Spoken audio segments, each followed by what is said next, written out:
everyone, it's Silvia from Parcel Tarot. Welcome to my channel. Today we are going to have a look at how to read tarot cards reversals. So I feel like there's been a lot of debate recently about whether you're supposed to be a real tarot reader and whether you do read reversals or not. Let me just tell you something. I actually did the VR to Rochelle's Are You a Real Tarot Reader quite a few weeks ago, and that was actually one of the questions. And I remember thinking to myself, and those were obviously prompts, challenging prompts in order to raise a discussion rather than some kind of a dictation on guidelines on how to determine whether someone is indeed a real tarot reader or not. So it was to be taken that way. And ever since then, I really paid attention on what the tarot community is saying around this.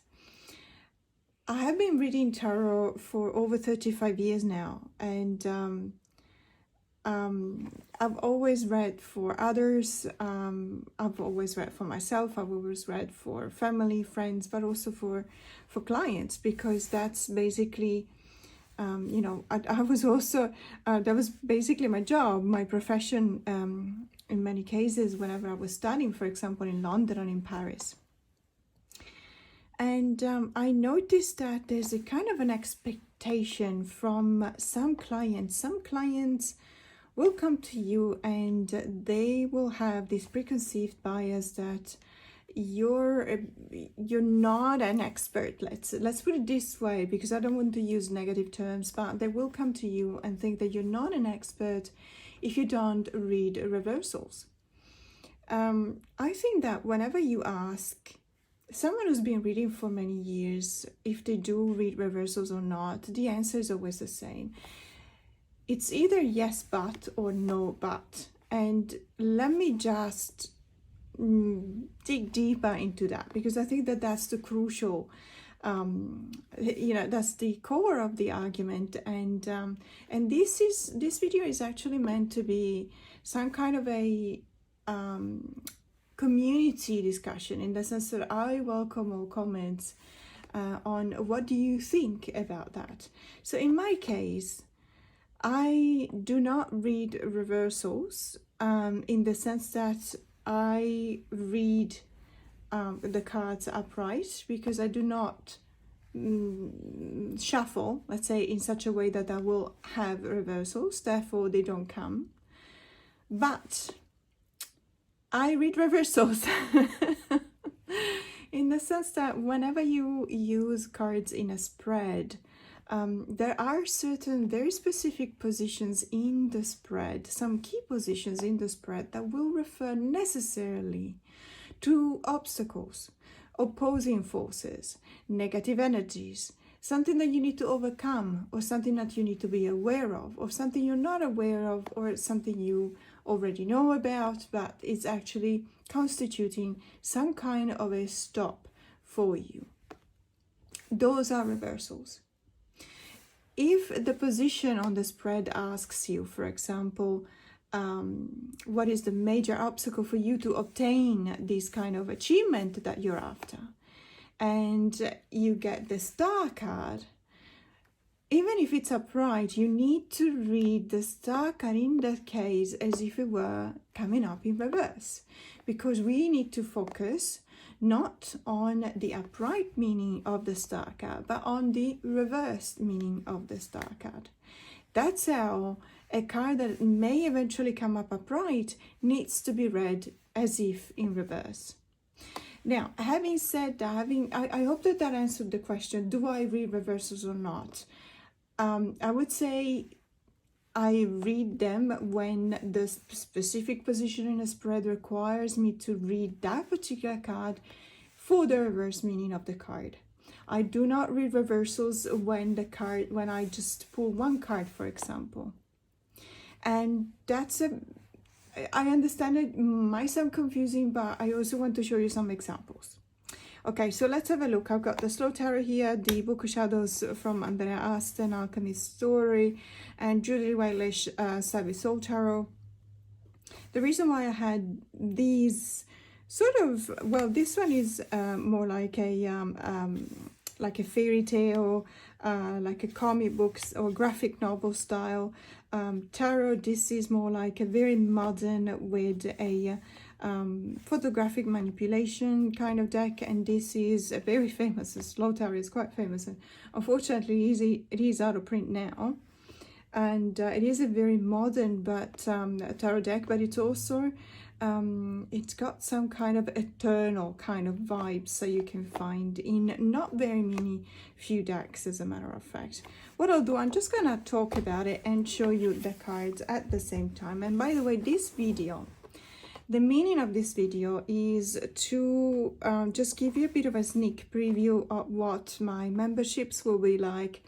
So I will be teaching tarot. I will be sharing with you all of my knowledge gathered in over 35 years of reading.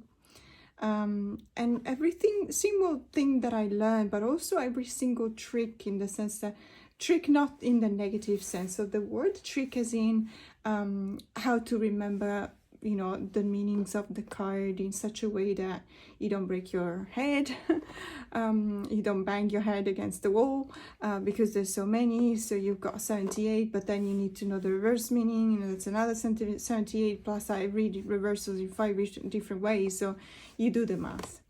There are tricks, let's call them tricks, to actually memorize that. And this comes to me thanks to my studies on neurobiology and neuroscience, and the way in which memory actually works. Once you know how memory works, it's actually easier to find these tricks and to use them in your practice. Let's have a look at the Slow Tarot by Lacey Bryant. This is a really, really beautiful deck. I've only got it recently from a really good friend that agreed to send it to me for a very, very reasonable price, considering that this deck is out of print, as I said before.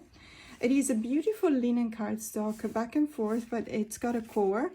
So I always refer back to the Cursed Auguries Tarot.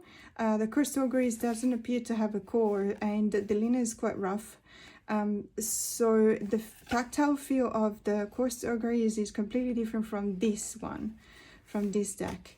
And as I said before, it does have these kind of modern kind of images, as you can tell, but at the same time it does have this kind of eternal feel to it. And by the way, this might be one of my favorite star cards of all times. I find this card absolutely mesmerizing. So there's a lot that one can say about this deck. It's out of print and hard to find, unfortunately. I think there was a like a gallery, like a painting, you know, art gallery in Colorado that used to sell it, but and it looks like it's still on stock. So I actually paid for it, you know, thinking that I was actually buying it, but they refunded me the next day, saying that they had a glitch in their system and the deck is actually not in stock. So they refunded me completely, so I'm not complaining or anything, but it was a bit of a disappointment, because obviously I thought, oh, I found it, and instead I actually did not. So this deck is absolutely gorgeous, and I don't know if you have it. If you do, please let me know how much you like it, or if you don't, absolutely, because, you know, tastes are different for every person. But I do believe, regardless of the aesthetics, that it's a really good deck when it comes to symbology. Look at this devil. This devil card, which is actually called Temptation, which is one of the way in which I actually see the devil card. But it was definitely really well represented. So going back to reversals, there's many ways to read reversals. Okay, there's not one specific way, and let me just zoom in. I might as well. There's not one specific way to read reversals, in the sense that when you do a spread, for example, and if you do read reversals in the sense that you shuffle the card like this, so just to give you an idea, although I don't really want to, there you go. So when you shuffle them like that, you actually make sure that there will be reversals. Or you can also do the wash up method, in which you actually put all the cards facing down and you just do this movement on top of them. That, by the way, is probably one of the worst methods for shuffling when you want to not ruin a deck, because the edges of the many decks will actually fray when they keep on doing this kind of clashing, as you can imagine. So I don't recommend it. However, it is one of, if you have injuries in your hands, it is one of the least painful ways to shuffle a deck. And I had to do it a couple of times when my injuries were really painful. So reversals, again, sorry, I keep on going off tangent.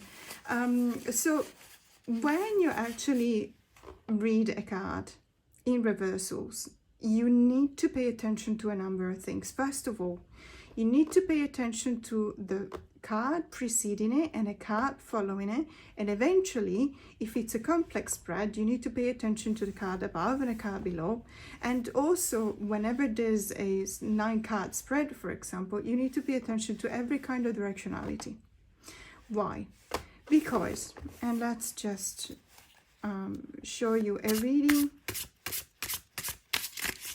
because it's just so much easier to show you a real life example rather than just talk about stuff and explaining without doing anything else. Okay, let's say we shuffled enough.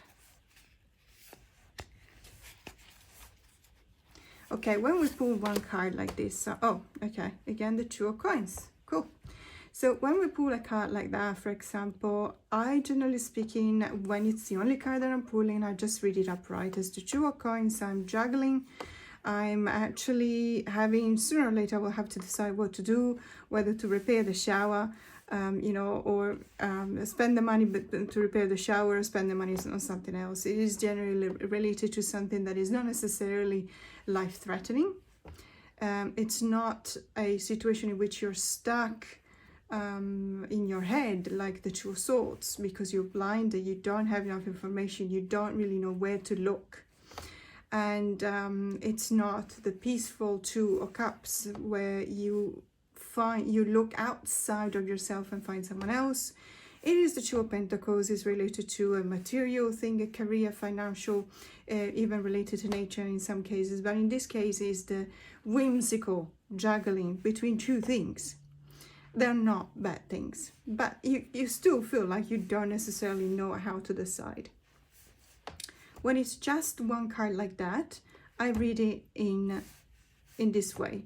But let's say, for example, that this card comes in a 3-card pool, and this one was the center card, and this one is the card on the right. So this way, I will actually read it as a reversal. Why? Because this card in this position, in this spread, in a 3-card spread, the way in which I want to read it today, right now, is this is the present, and it's kind of the situation at hand. There's fighting, okay? The 5 of Wands is always, 5s are never good, but the 5 of Wands is a bit of a silly kind of fighting, and that's why there's children fighting there. It's not adult with a, I don't know, a gun or a knife. They're not fighting to kill, although someone can get hurt, especially, you know, the little girl, you never know. There is fighting because there is discord, there is some kind of difference of opinion. Most of the time you will understand that this kind of fight is because there's no communication going on. There's a lot of fire because the suit of wands is a suit of fire. And so there's people who have a big ego probably, and they want to be heard, and there's nothing wrong with that. And there might be really good people, but in this moment you have too many cooks in the kitchen, too many chefs. Okay, so that's why there's fighting. However, I want to see where this is coming from. This card, in this way, I will read it as a reversal, because it is a card that will tell me the obstacles or the reason or the problem or the issue or the challenge or what have you, whatever you want to call it, that actually caused this situation. So in this case, let's just, you know, visually reverse it. I will tell you that there was a lot of indecision. there was indecision in the sense of something blocking you or others to achieve that Three of Pentacles, to achieve that teamwork. And as I said before, too many chefs in the kitchen. Everyone wants to say what they think, what's on their mind, and they all think that their solution is actually the best one. So there is this fighting. So this card, the Two of Coins upside down, means that you're not only stuck, but you're stuck for futile reasons. You're stuck because you actually do not want to open your eyes and look at the possibilities of your gut in your two hands. Upright, you know what you're holding. In reverse, these things are actually falling off of you. You're not holding them in your hands, they're actually going to fall down. That's the reason why after they fell down, so the grasp that you had in the upright position have lost the stability, the balance, and the gravity as well. You're actually losing the coin. So you're losing by not deciding which one you wanted to be or which one you wanted to get. You actually lost both. That's why there is fighting. Now, obviously this card tells me, let's say, what could be a way to solve this situation. I haven't decided what position this is in. But in any case, the card of balance tells a lot. In this specific tarot deck, which is a slow tarot, the card number 11, which is justice, is actually called or renamed balance, which is one of the ways in which you can look at the justice card. But it's a really beautiful card to come up in this specific reading. Why? Because that's actually a very good suggestion. It's a very good recommendation. You lost the grasp of what you actually could be by hesitating on choosing what your role in society was. Therefore, there is a lot of people thinking that they can occupy the same space and there's no room left. Therefore, there needs to be a return to balance. Perhaps take a step back, all of you, and look at yourself. Admit that some things are better done by somebody else. You excel for sure, but not at those things. Grab that balance, return to that kind of symmetry, and you will solve the fight. See how in this case, for example, this card necessarily needed to be read that way in reversed. Have I actually read the reversal this way? Again, yes and no. I put it in reverse to give you a visual because it's actually easier to explain things when you show them. But to be honest, I don't do that. It's not like when I have three cards like that, I automatically know that this one needs to be read in its reversal meaning. I just put it upside down because perhaps sometimes when I'm reading for customers, then they can actually see what I want to explain to them. And it's a very visual, very good gimmick. And I actually like to do that. So, but I don't necessarily, I did not pull it in reverse. That's what I mean. So if reading reversals means that you pull a card in reverse, then I don't read reversals. However, I think that I can read many more reversals than anyone actually pulling reverse cards. Why? Because if for each and every card that I pull in a very specific situation, I will actually know whether I need to read the upright meaning of the card or the reversed meaning of the card. Let's have a look at another example. So this is the Savvy Soul Tarot, which is another excellent example of a very modern kind of deck, which has, it starts with a photography, a photo, and then it's got some manipulation, some collaging as well, some artistic manipulation of the card, of the colors, etc.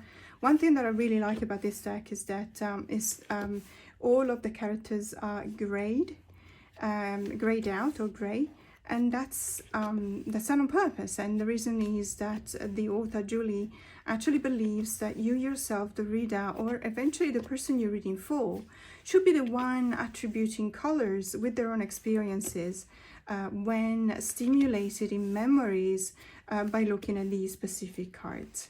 I really, really like that kind of interpretation. It's something that is very stimulating for me.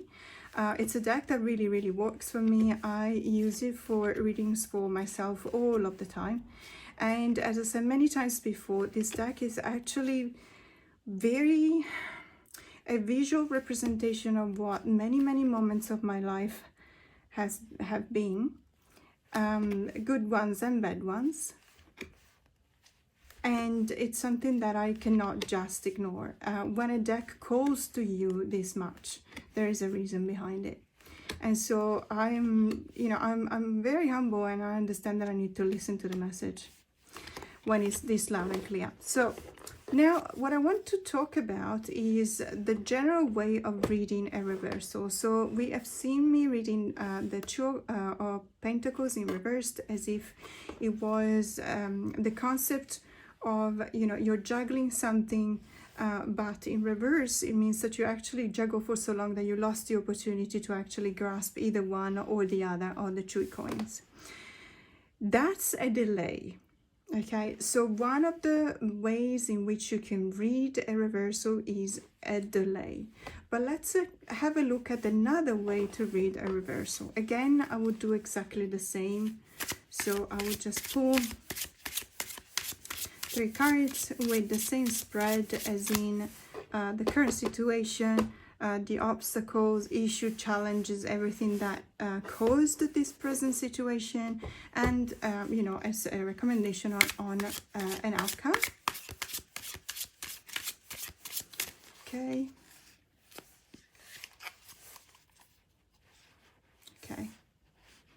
So in this case, I will start with this card. That's the Knight of Cups, another Knight, okay, Knight of Swords, and the Sun. Okay, so first and foremost, a couple of words whenever whenever there's cards like this on a 3 cards pool, you cannot ignore the odds. We have 78 cards, and obviously you calculate the odds of having 2 court cards, not just 2 court cards, but the same court card out of 3 cards, and the third card being an arcana, a major arcana. So obviously whenever I'm confronted with a pool like that, I know immediately that it's something that really should jump at me. It's something that has a very meaningful, or at least substantial kind of message for me. I see this one as the present situation in which there is this Knight of Swords. Now, to me, the Knight of Swords is the person that is fighting without a master. I don't know if you watched a movie. I think it was from, I don't know, the 80s or the 90s, probably more the 90s. Well, I could be wrong, with Jean Reno, I think it was, and Robert De Niro. I think it was called Ronin, okay, Ronin. And Robert De Niro, I think he's a, he's either an IRA or an agent of some sort. Sorry about that, I don't remember 100% the movie. The reason why I brought that up is because of the term Ronin. So Ronin, Ronin in Japanese, is the samurai that has lost his master. And so they're kind of lost in the world because they pledge their lives to their master when they become samurai. So when their master dies, they commit suicide with harakiri practice, which is rather gruesome, so I'm not going to describe it, to conserve their honor. However, there are samurais or ex-samurais that instead of killing themselves, they actually decide to live by the roam. That the legend is that they need to roam restlessly because they don't have a master anymore. And that is called a ronin or lonin in Japanese. That is a very interesting concept to me, because in this case it applies to what I see the Knight of Swords right now in this situation to me. So the Knight of Swords, generally speaking, is the person that fights against all odds, and they fight because they believe in something. Don't forget that the suit of the swords is the suit of the mind. So it's someone who can think for themselves. It's someone who does not necessarily obey orders, as opposed to, for example, the Knight of Pentacles or also the Knight of Wands. Why do I call it running in this case? Because I immediately felt the negative energy from the challenges that this knight in particular has been going through. So we have a Knight of Cups when we look at the position of the challenges that brought about the situation in the current moment. Let's again visually turn it upside down. This Knight of Cups, whereas the upright meaning of the Knight of Cups is generally speaking the archetype of the Casanova, I don't necessarily think that this applies in this case. What I do believe is that the Knight of Cups, when it's not a Casanova, is a person with a big heart. They inflame, they have a lot of passion, they inflame immediately. They're probably also seen as someone who defends the weak. A kind of the epitome of the warrior, but it's also a warrior that still needs to mature because he's a little bit too emotional, okay? So that's the upright meaning. When it's in reverse, that emotionality, that kind of excess in listening to their own feelings is actually making it so that it's very difficult for them to focus on the task at hand. A Knight of Cups reversed is someone who's giving out, if we want to stay in the let's say in the idea of the Casanova, or someone, you know, related to a sentimental situation, is someone who gives roses to everyone, but is not necessarily deciding on anyone. He's not he is kind of lost in his pursuit because he's probably not matured enough. Now this is kind of a probably redundant, because I see the Knight of Cups even in upright as being a person that is not necessarily mature enough. But let's not forget that we start in the evolution of the court cards, we start with the pages, and the pages in the Suit of Cups are the empaths. So what do you mature out of being an empath? It's not your fault if sometimes you give out too many roses. It's because you actually have a big heart. And in this big heart, you actually have room for a lot of people that you want to love. So this, let's say, indecision is not necessarily symptoms of laziness. It's just that you're not refined enough. You're not master of your own feelings yet. When it's reversed, it's actually, let's say, even worse. So it's a kind of a ulterior push into the negative side of the negative aspects of this card. So this is a second way of reading a reversal.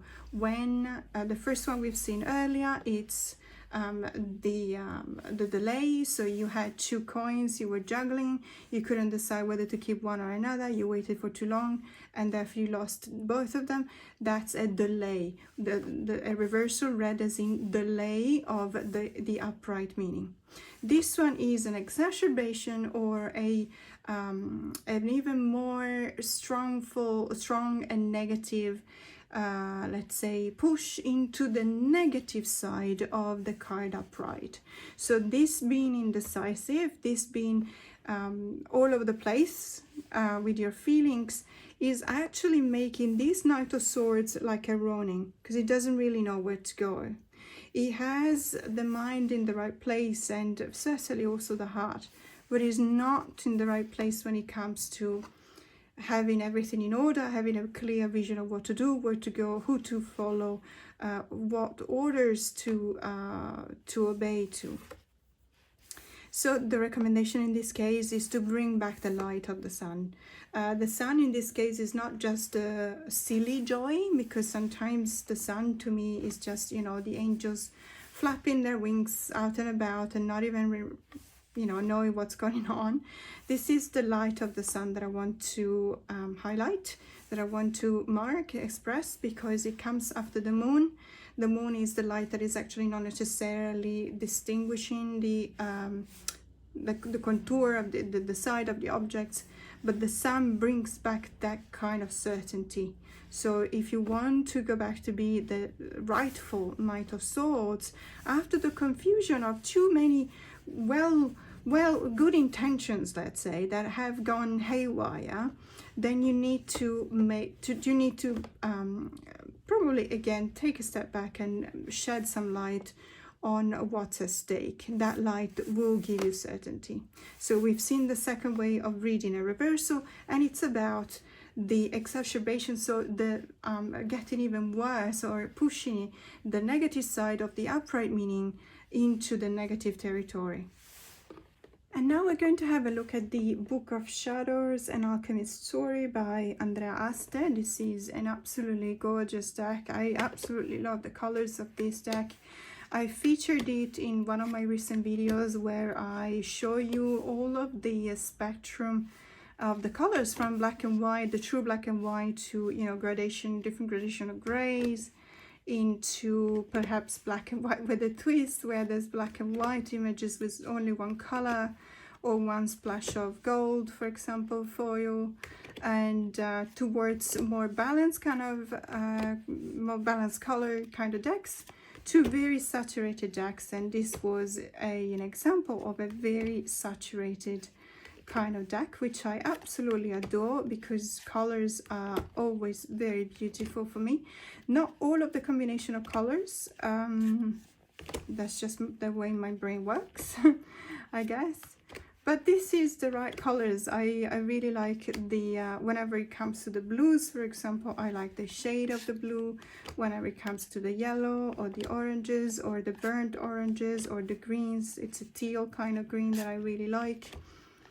So this deck is one of my favorite when it comes to the colors. It's also really, really beautiful when it comes to the art style and the representation of the minors, for example. It is fully scenic and with lots and lots of symbols, which really help whenever you're new, or even if you're not new, even if you're reading like me for over 35 years, in that case, I still look at symbols. I always do, because I don't have the, you know, I don't know everything that there is to know, and there's always a possibility that by believing that I know everything, I actually miss on something very, very important. So let's use this deck to show you another way of reading a reversed card. So as always, I'm just gonna shuffle. This one I have been shuffling before anyway, but just because I've been showing you the cards, I shuffle it again.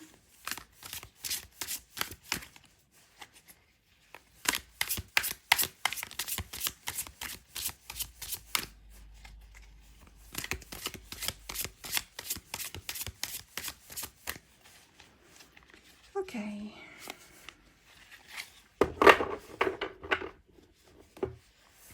It's not like that. It's standard tarot size, but I was noticing it because it's very thick. It's a chunky. It's really a chunky deck. Okay, as usual.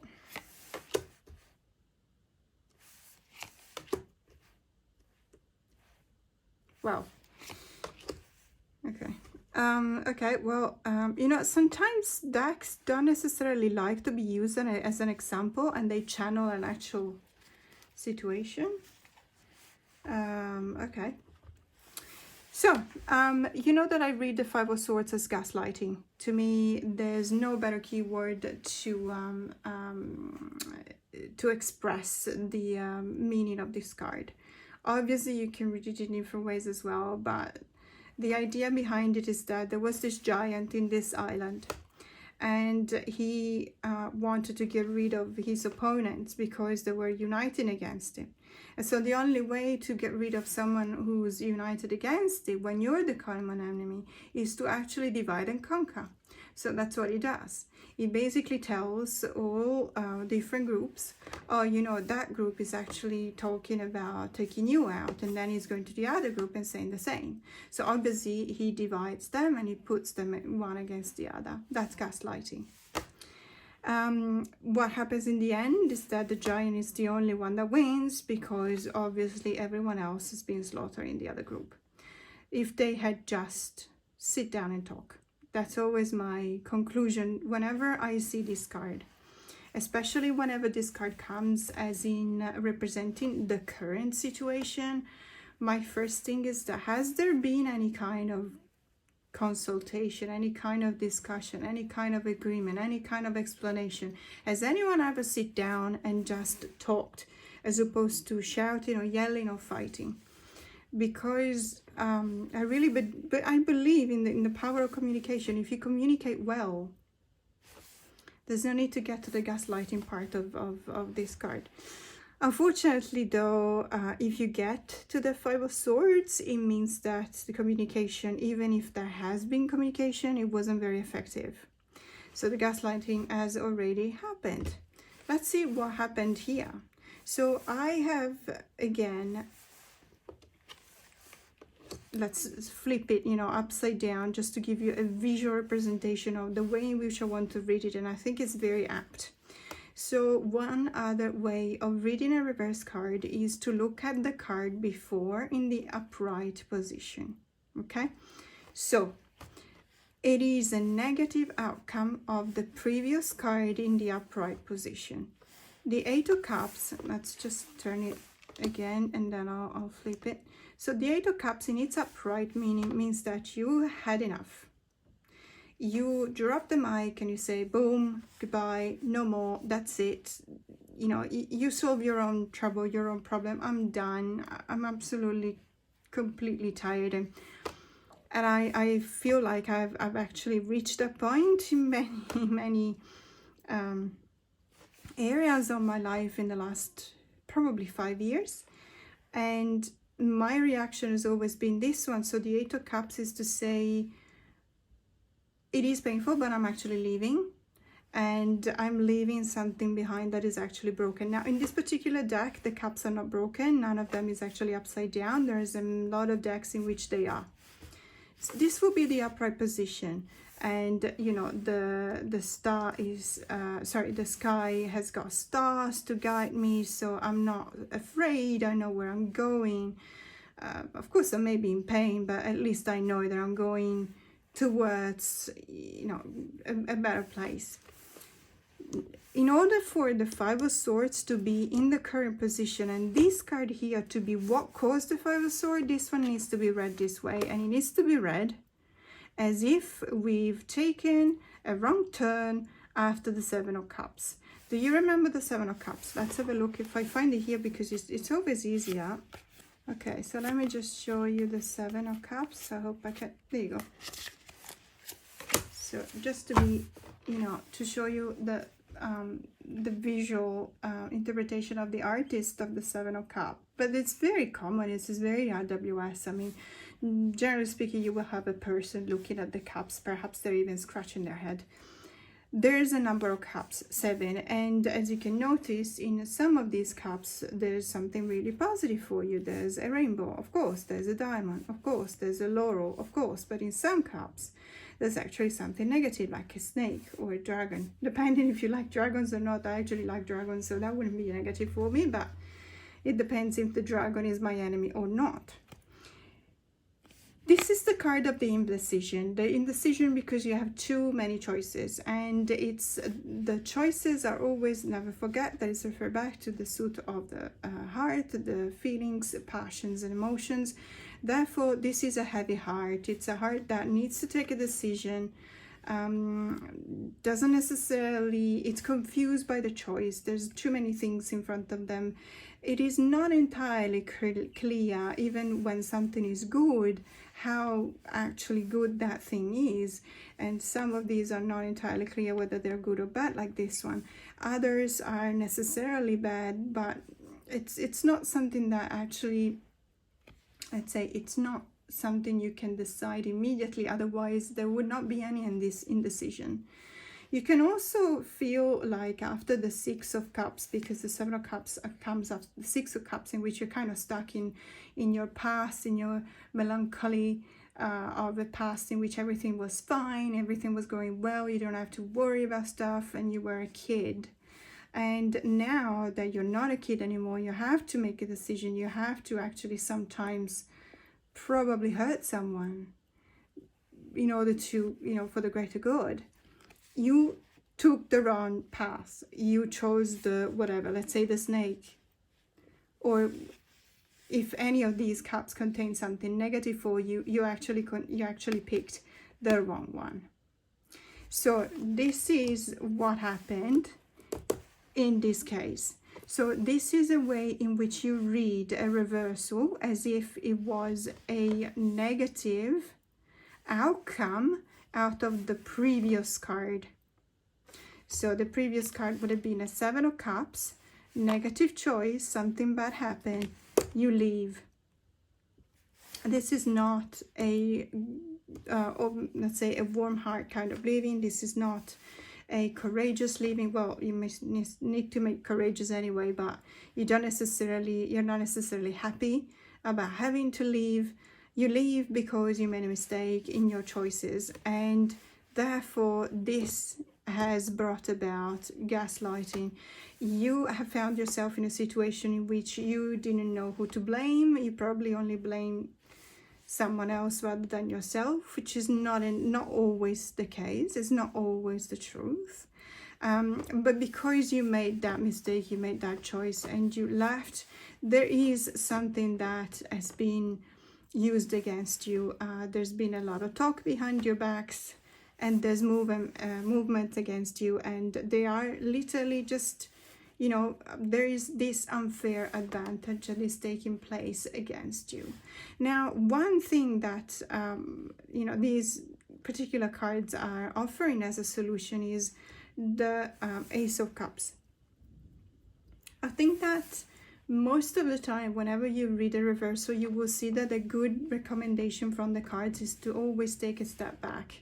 Simply because when you actually reason about things, when you start looking at things instead of just feeling your own emotions, when you start using your brain together with your heart and not just one or just the other, that is definitely requiring of a break. You take a pause, you just stand down for a second and just have a look at what's really at stake and what's really in front of you, and just admit when you've chosen something that wasn't the right thing for you. Just admit it.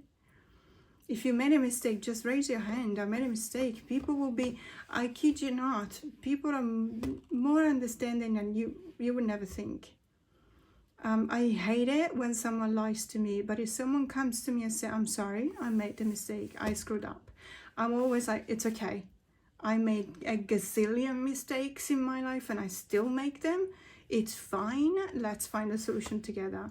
That's a little bit what's going on here.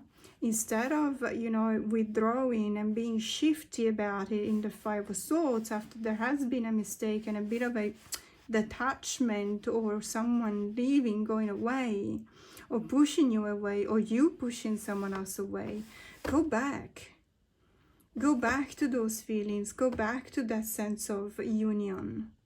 And you need to start from scratch, unfortunately, because that's the only way you can gain people's trust again. And that's also the only way in which you can start trusting the others again. So we've seen the third way of reading reversals is a negative outcome of the previous upright card. Another probably rather unusual way to read a reversal, and I'm just using the Pacific Northwest Tower simply because it was right here on my desk. And it's also because I tend to have very abstract decks on my desk lately. I don't know why. I'm just having this. I just want abstract decks. I just bought the tarot as color from the Full Gold Press, spending, I don't even want to remember how much I spent on it, including the shipping from the UK. But it's one of the most abstract decks that I know. I don't know why. I just need something without people and without animals and without symbols, and I just need splashes of colors. I was actually thinking about the Dust Shamanic Tarot or something like that. I've only seen it. It was very popular a couple of months ago, or 6 months ago, something like that, and then it disappeared. Which is what happens sometimes in this deck. So this is the Pacific Northwest Tarot. It's, you know, as you can imagine, just showing you the animals of the Pacific Northwest of the United States, which is a really beautiful area. But many of these I actually recognize, but not necessarily rattlesnakes. We don't have rattlesnakes in Australia, but we have every other snake. So I know what I mean. And we don't have mountain lions, but we have dingoes. So it's a really beautiful deck. It's got really nice colors. I really appreciate the colors, the softness of the colors. Coincidentally, I just received my 3rd edition of the Meraki Tarot, and I don't know if I should say this because I'm pretty sure some of you still have to receive it, or you know, you ordered it. There was this a caveat from the creator saying that they would have chosen less marked contours of the figures. It's just, I don't know, they went completely the other way. They went completely the other way. You can't even tell when a subject ends and the rest begins. It's, yeah. Why was this one upside down? Well, you know what? Because this one was upside down in a deck that I generally do not shuffle upside down, let's have a look at what this means. So, when it's an upside down without necessarily any card around it, I don't necessarily read it upside down, but if I wanted to, one of the ways to read it would be as the opposite of what the upright meaning would be. This is, I must say, probably the most popular way to read reversals. I almost never use it because it really does not, it really ignores all of the other cards around it. But when you pull one card, if it's a jumper and if it's an upside down jumper, in some cases you have to notice this, and that would be how I read it.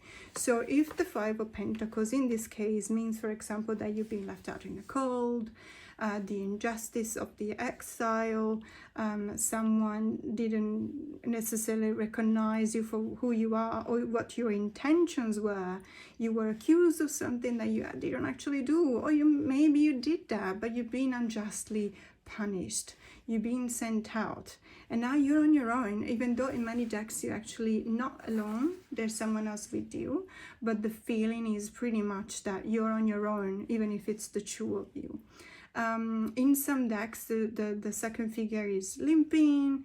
In many decks, for example, you're looking up at a window, a decorated window, because that's where they kicked you out of. And so you just have this forlorn look to that window, thinking that you really miss the warmth of the fire inside, and now you're outside in the cold, etc. It could be a financial loss because we're talking about the Suit of Pentacles, the Suit of Air, the Suit of Earth. When it's reversed and you read reversals as in the opposite, obviously this is a good solution to a situation that has gone wrong. Yes, you have been going through that. Yes, you have been kicked out, but someone called you back in. Yes, you have had a financial loss, but you recuperated, if not all of the money, most of it. This, in many books, you will see that a lot of people say that the only cards that actually have a positive meaning when read in reverse are the 5s, because generally speaking, the 5s are cards that don't have a positive meaning upright. So if you read reversals as the opposite of the upright, of course, something negative will become positive. It's not always my case, but in this case, yes, I would definitely read it that way. If it's only one card, if it's jumping out and it's upside down, I will definitely read it as the opposite of the upright meaning. But let's have a look at other decks, perhaps, and other ways of reading reversals. So I've talked about the Meraki in the 3rd edition before, so I think it's only fair if I show you. So this is the 3rd edition. What I can say is that there are a few changes. First of all, there you go. First of all, the cardstock is not as sticky as the 1st and the 2nd edition.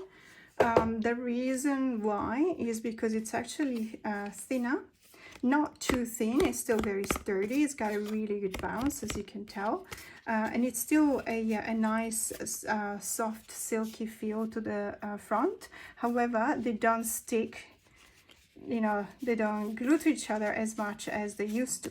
They still have these explanatory cards with the crystal association and astrological sign and the association with the majors and the minor arcana, etc, etc. And there's also, I think it's the same number of oracle cards. There's not that many. So this hasn't changed much or at all. The cardstock has changed, the font has changed, and I'm very grateful because it's very user-friendly, let's say, very accessible. And I can definitely read this font a lot better than the second and the first edition. As I said, this deck, so you probably, I don't know, it was, my very first impression was I was very disappointed, but then again, it is such a beautiful deck that I don't really mind necessarily. But I think, let me see, just to find one example, there was an example with a fox. Let's see if I can find it. In which, hello, the Meraki, in which the drawing of the fox is so, well, this one you can tell, I don't know if I can show you. You can tell already by the plants in this case, in this image, because there is a softening of the stroke on the artwork. Even here.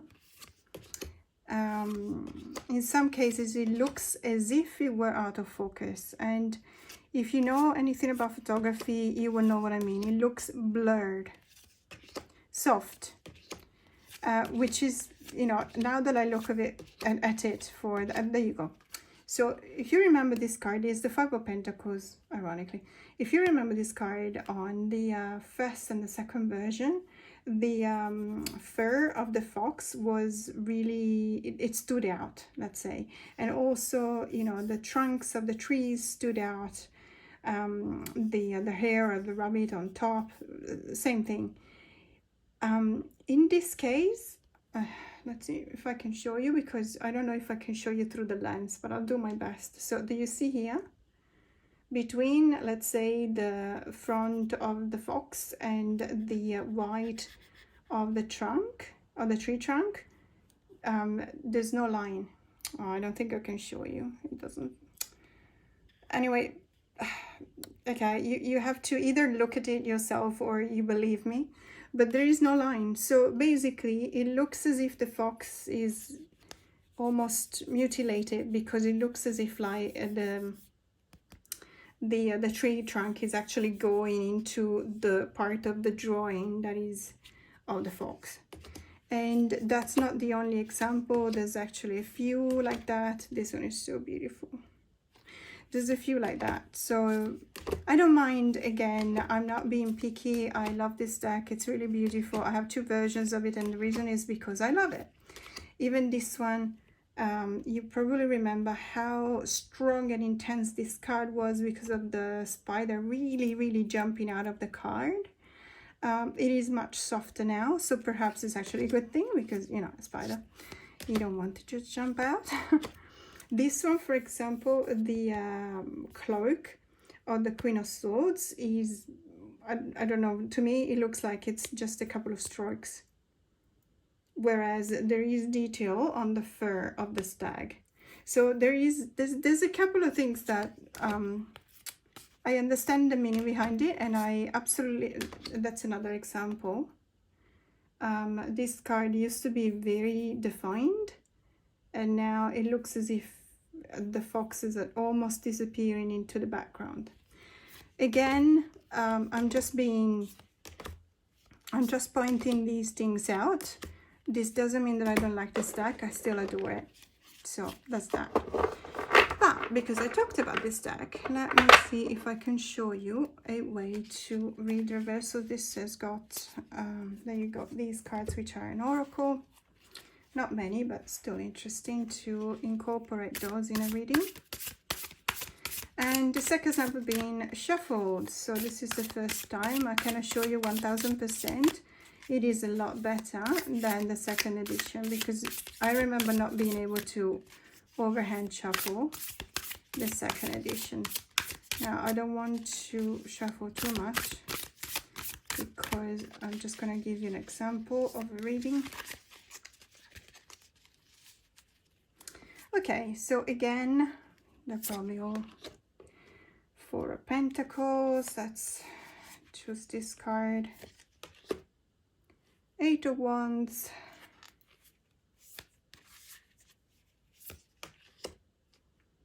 Ace of Wands. So the way of reading this, let me just center it. So figuratively, sorry, again, let me just turn this upside down so we can actually focus on the fact that this card is reversed. So what's the situation at hand? We got the Eight of Wands, which can mean trouble. It can mean something very quick, news coming your way, an event that is unexpected, something that is, it's got a lot of fiery energy as opposed to events that have air or water energy, which means that it's not something necessarily thought through. Let's put it this way, but it is a kind of a movement. It implies movement. So either physical movement with travel or movement of news, messages, communication, stuff like that. Let's not forget that the card that follows this is a Nine of Wands, which is someone who's actually done too much and just still has something else to do. And that's the resilience of, you know, keep on going. So let's set our mind into this position. What I think, what brought about this situation is the Four of Pentacles reversed. Another way of reading the reversed is to look at the next card upright. Okay, so what brought about this situation here is the Four of Pentacles, in which you had held on to your stuff so much, because the Four of Pentacles is the consolidation, but is the consolidation that is very, very risky, because it can actually lead, if there's no intention, it actually leads to stagnation. So you've held up so much to your possession, your whatever it is. It can be your intellectual property rights about a project, for example. It could be also your finances. It could be that someone needed help and you did not lend a hand. You held up so much onto this that you ended up being excluded to something. So this is a way of reading the Four of Pentacles reversed. You've actually been left out in the cold because you held up too much onto something. And this is the movement that you've got this fiery energy. You're probably saying, you know what, you don't need me. I don't need you. You keep me out. You ask for a hand. I, for whatever reason, did not help you. Then you decided to turn your back on me. I don't need you. I am leaving. This is the kind of, let's say, sequential situation that I read in this case. And that we got an Ace of Wands. And don't forget that the Ace of Wands is always, again, starting from perhaps one or two steps back. Retrenching, grounding yourself, understanding what's at stake, understanding the situation a little bit better. Consolidating, again, grounding. I know I said that before. Grounding is very important, especially when it comes to the Suit of Wands, because the fiery energy is very difficult to ground the fiery energy. So this Eight of Wands, in order to ground an Eight of Wands, it takes a lot of effort. It takes a lot of effort, and that's the reason why after the Eight of Wands you have the Nine of Wands, in which you're exhausted. So this is another way of reading a reversal, looking at the next card upright. So what we saw earlier was the situation brought about by a let's say the negative outcome of the previous card upright. This one looks at the next card upright as an outcome. So it's almost as if we had a Five of Pentacles upright in here. So this is it's probably different nuances of reading reversals, in the sense that, as you can tell, there's a common theme to all of these, and the common theme is always a kind of an obstacle that can be the opposite, an obstacle that can be opposing forces, challenges ahead, an obstacle that can be determined by delays, like we've seen before, or you also want to refer back to the card before that or the card after that.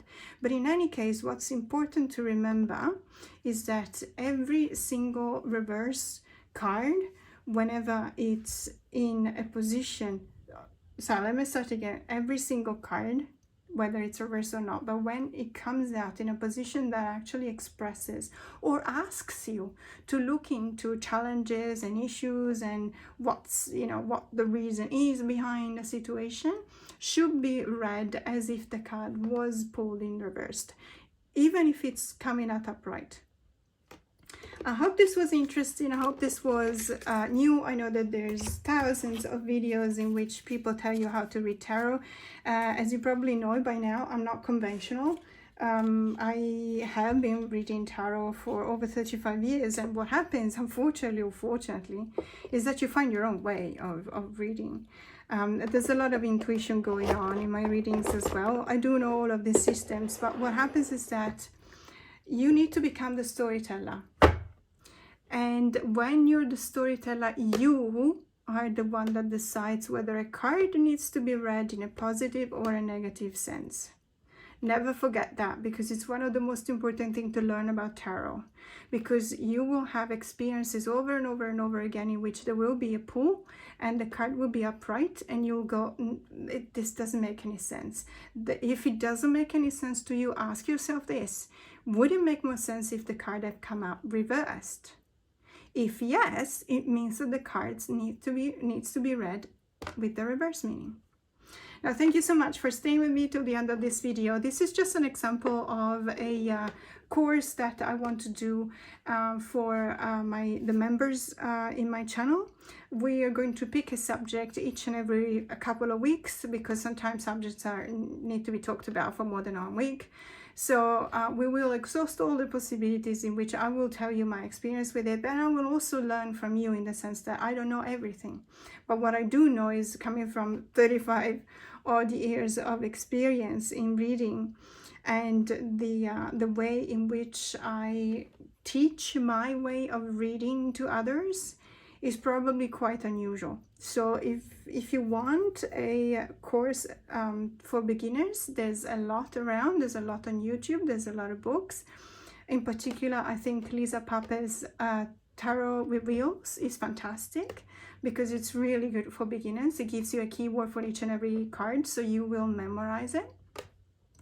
My way is neither here nor there, in the sense that what I will explain during my courses and what I do with my students, or used to do with my students, is really get to know the cards, and that's obviously something that requires time, in such a way that you will go from not knowing how to read the cards, to be practically an advanced reader. But it will take time, of course, and it also takes a lot of passion. But this is just a sneak preview, so I will publish these videos for my members when I will open up my memberships. Again, thank you so much for being here with me. It means the world to me. If you want to like this video, if you want to subscribe to my channel, if you haven't already, spread the word, because it's always really nice to be, the more the merrier. Have a great day.